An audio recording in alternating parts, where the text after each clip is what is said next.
On the surface, it looked like a thriving kingdom of luxury. In the heart of the city stood a prestigious store, known for retailing the most expensive, high-end branded motorcycle helmets on the market. It was a business built on an ironclad foundation of trust, jointly owned by a highly influential local figure and his wealthy father-in-law of Chinese descent. People didn't just buy helmets here, they bought status. But behind the glittering rows of carbon fiber visors, a massive financial trap was silently being laid. The scam began internally. The influential co-owner approached the store's cashier with a seemingly harmless request. "Give me your ID. I need to test a home credit application." He filled out her employment details, and because of the shop's prestigious reputation, the credit was instantly approved. The cashier hesitated, but the owner looked her in the eye and gave her a guarantee. They were members of the same large, powerful national fraternity. In their circle, brotherhood and sisterhood meant absolute protection. He promised he would pay every single monthly due. And for the first few months, he did. He built the perfect illusion. Confident that her boss was a man of honor, the cashier became the ultimate, unwitting salesperson. She began convincing her family. She reached out to childhood friends. She posted glowing testimonies online, inviting everyone across the country to join this guaranteed layout. The pitch was irresistible. Give your identification card, get a premium helmet, and the wealthy shop owner will handle the debt. The system exploded. Over 100 individuals handed over their primary identifications. The loophole was so massive that even unemployed individuals were instantly approved for the most expensive helmets on the market. Millions of pesos in credit were drawn from the institutional vaults of home credit. And then, the perfect machinery ground to a sudden, terrifying halt. The first mass billing cycle arrived. Across the country, over 100 cell phones buzzed with demand letters from home credit. The victims rushed to the shop for answers, but the influential owner was gone. He had vanished into thin air, carrying millions of pesos in untraceable cash, leaving nothing behind but an empty showroom and shattered lives.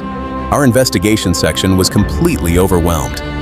More than 100 bleeding hearts arrived at the station simultaneously, weeping, confused, and desperate to file a massive case of estafa against the vanished scammer. Simultaneously, corporate representatives from Home Credit arrived. They were preparing to sue the hundreds of individual creditors who defaulted on their loans. But as our investigators mapped out the statements, the corporate giants realized a horrifying truth. These hundreds of citizens weren't criminals, they were bait. In a rare move of corporate cooperation, Home Credit asked our section for copies of the case folders. They needed these files to prove to their own board of directors that these citizens were completely deceived victims of identity fraud, effectively pausing the aggressive collection lawsuits against them. We built the case file by file, piece by piece, and successfully forwarded the massive estafa charges to the municipal trial court. We thought the system would finally deliver justice. But fate had a tragic, terrifying card left to play. In a bizarre and catastrophic turn of events, a raging fire engulfed the courthouse. It wasn't an accident from the outside. It was an act of internal tragedy committed by a court employee. The building burned to the ground. Several court employees sustained severe, life-altering burns. And inside the ashes of that courtroom, the entire physical archive of the helmet scam vanished into smoke. Up until this very day, as those injured employees are still recovering from their physical trauma, the victims of the fraud are left waiting in limbo as the legal system painstakingly attempts to reconstruct the ashes of justice. This case forces us to look directly into the mirror of modern deception. The scammer didn't jump over a wall with a gun. He walked through the front door using the sacred name of Brotherhood, affinity, and fake promises. To my global community, let this file be etched into your mind. Never, under any circumstances, hand over your personal identification to anyone, even if they are your best friend, your business partner, or your sworn brother. An ID card in the digital age is not just plastic, it is the master key to your financial life. Once you surrender it without verifying exactly where it is going, you are signing a contract for your own ruin. But my deeper perspective today is about the true nature of wealth and suffering. The man who stole those millions is running today as a fugitive, looking over his shoulder in constant paranoia.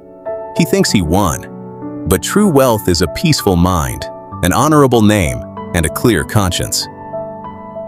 You cannot build a legacy out of ashes. The fire at the courthouse may have consumed the paper, but it cannot burn the truth. Justice may be delayed while those documents are rebuilt, but the law of the universe never forgets. Keep your identity guarded, keep your circles verified, and keep your perspective grounded. I'm Ching, and I'll see you in the next case file. If you made this far, comment the word "more" so I know who the real ones are.